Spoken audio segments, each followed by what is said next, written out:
Nunca tá de bem lembro de um, nunca tá, não tá de bem lembro de um, minha pede de não, a bala me glene. A banca vai a vala dia.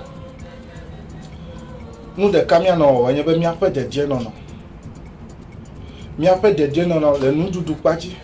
lá o do pati. Minha pede de não, ele vevere. Ele gosta de namde. Ele vevere. Minha pede de não, ele vevere. Mas ble susu be nunca.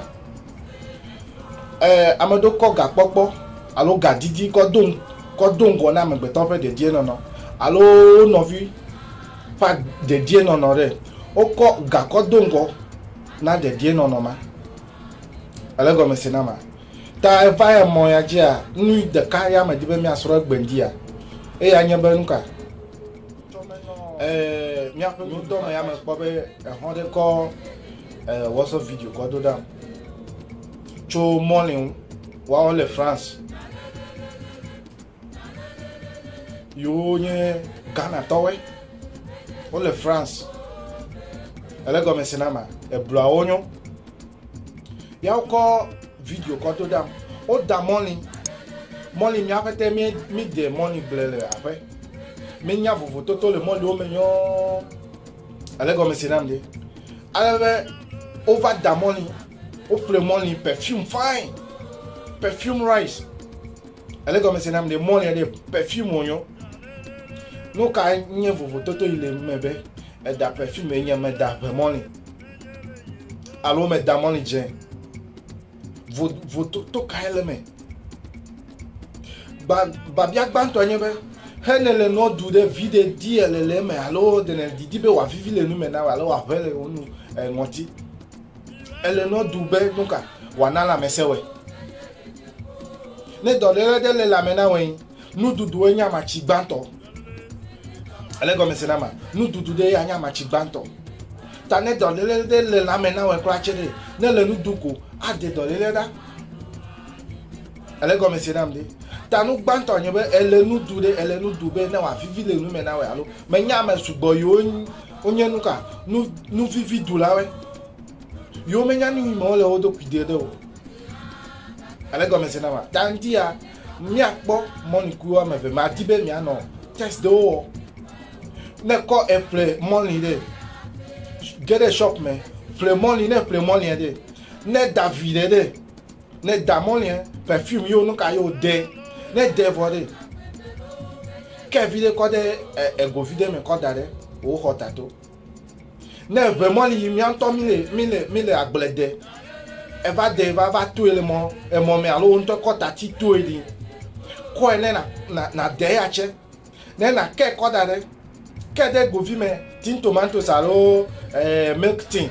alo atopa yo 55 gba ya wo ke de me ne na ko dare ne na povere mo li mi anto mi ko chu agbelemere le mo no me atroda. Elle comme c'est nama nena pobe money e vai flere le mo no me atroda po money de kemele ya me no wo o da champa ya nya ba okulon ta money de kemele ya me wa china be e ya perfume ya ta perfume wa gbe no de ya ho aw elle comme c'est nama ta me nya no gbanto ma dibe wa we ma da money va play le shop na va play le store va de ne de jagba be vraiment ni la siwe. Vraiment le bon les Ghana du comme blé Togo du comme elle comme c'est nama akposo le money blé de million view elle comme c'est nama ta jagba ne perfume rice de na ke ko da de na pobe de eyi amie evlo alo ya oyo na be nuka amie fufu de jide e anyi money nweto. Elle comme c'est là et y a mon ligne to ta wo ya ba play money ne va play body gbogbo be you wonu email gbogbo ne na po fofu totally o le money me ma ko safe ma evelia no de ka ma po money kwide we ya me ko va fifi la money kwide we ya me ko va fifi la money kwide we ma ele po de money kwide ya Mako kode nyo computer jile fi. Mako nyo nail cutter ya mako le biko nyo me konu zi yo kova o. Ta mako nyo nail cutter kole. Enu me kono fete ma. Ele go meside. No evelia tese velia ma fia we ma. Tese velia ma fia ore ya. Ta wale je toju. O toju yin mo le ale bibi. Vomi abe vraiment li me bien gbede ajuto pepe li ano pepe basade de. Ale go meside. Ano pepe basade de. Mo le we ma. Male joto. Ne moli tojo moli to le bibi ko na nyabe moli menye moli tonto yo na nyabe moli menye moli tonto ame gbo va plere chine be na importa na nyabe de ele yo chine ne gbogbo do ma ye ya to menya aha ale podare ne moli le bibi ko e pa e ve moli me bio moli le bibi jele ele do kuihe me be ajujoyin anyway machia tanu gbato me dibe mi awenye be na le no won jagba ni na pogbo be aya mele fuma no ho me alo kitchen tu te fele sade na we ne na toju mo li ku ye de ka me common vovo wa do me toko va fifi la yi ne me ko pete ko lo fie yin wa po be vovo toto le odo me monia hanene le mi asi la pe ale go me sinam leta me de kuku na me sia me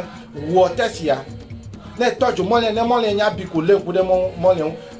ne toju o le ko na eve mole melie o eve mole de melie o eve mole de melie o mi ape la mese e ape jipopo glo mele me agble de nyigba ma no mi asi vode mi ava no mole chocho China ko va no dudu ava ko mole cho Vietnam ava no dada no dudu ano mi ado ku owu ano rubber rice odu awo amado ko gade ko to ngo gbe na amegbe to pe de die no ta me de kuku na we mega ko fe o na yida sime be ya fle na nu si anu ko gbogbo be yi check date yi check te pe yo cho na check ko gbogbo be yi wo homework de chon na no vi o menya je fie ele fefe de mi ape de no we are starting from there our food security mi abe food and drug board na po ko na be journalist don no say no po ko dare tvg no po ko dare ayame na me si ame ne po agbede nyigba le mi asi mi ma no mi adoku owo a o mi me dagble dopo ale go me se na me me dagble dopo ta nu gbanto e mafia we ma nu evelia moli anye moli ne ko do ko azimi alo fried ko dade joji ale go me se na me ne wa hojonyo de ne le jonyo de ne le jovon ni ma gbo na we ni me gbon mega coffee o avec comme c'est nama ne le jovon mo e po be ami le jovon comment ni ko ko de me na po be mo ni wa le do no wa lolo wa le do no ne me le do nko apo me to alo ne le me e pe mo ni de ne ko ko da mi me ma le o yan le chichina we e pe mo ni me le o ele go me c'est nama de e pe mo ni de me le o ta no vinye mi ape de do no gbogbo mele money wu mi le fifie nu dudu o le vovovo li o le dodo nu dudu o le dodo vovovo no vinye na me le nku de win wa no poison du wa ku kaba wa du nu va va mle nko chabaji ele go me sinam de mi no bi odo yo ayo le France oba yo da money yo du money fia me fine enke yo yibe yo ava chomole yin money trozo angen yo 3 le won yo 3 dopo doko 3 angen doko lo da o le rere na mi ga komo bubu ko da de da money bo ne devon na da si le won afa ne favor in play na pu abe bolu ne na de kwa yin gba money yin be money wa pa vie because Ghana ya be money bo ejabe mi nyanu mane mi je moke kede nu ma onu afino ava kede Ghana du come de dollar America ele go mi sinamli de dollar America ta no vinye mega ko fe klo a nya te pe gbo me na we ne da money voin na ne wa fa ne fable play abe tennis ball play ne ko po ani gba gbo be a joda ya me ne Joseph ko ekple e fia be ange do ele ma because ni ko le wo ni be potato play ange potato me manye mi abe potato yi mi anangote mi le dudula po me ya anangote yo on mi nyale ma describe but next time I cover TV di ma cover fiawe ele go mi sile aha ta enu ma ya wa kwa nye ko to machine me pre potato je atre do no over bia wen o china o de tobe it will not harm anybody vom yan to mi nyanu de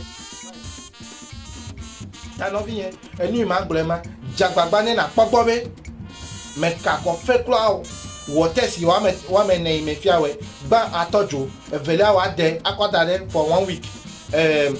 etolia wa da mi joji wa bi wa kojo je tro ko de me enelia enye ben ka ne devon ko fu anyi na ne wa fa ne na fu anyi na po be ajo alo majo lolo da e me va mo yaji mi ape de no no ta me va our food security na josi be communal radio station ononya mi na TV station ononya na mi ana food and drug board ononya me bia jogbenyo na mesia me mega ngombo jagba ne na subscribe na mega konu ye cover ndudo ma dibe mi ala mese no mi asi afi mi ava no gadi me ma diga ko to amegbeto fe de no no awo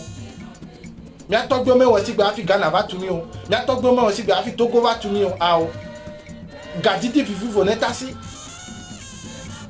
ale ko me se namde aha ta no vinye lon ta me va me bia jogbenyo na we nkiki amene nyo na we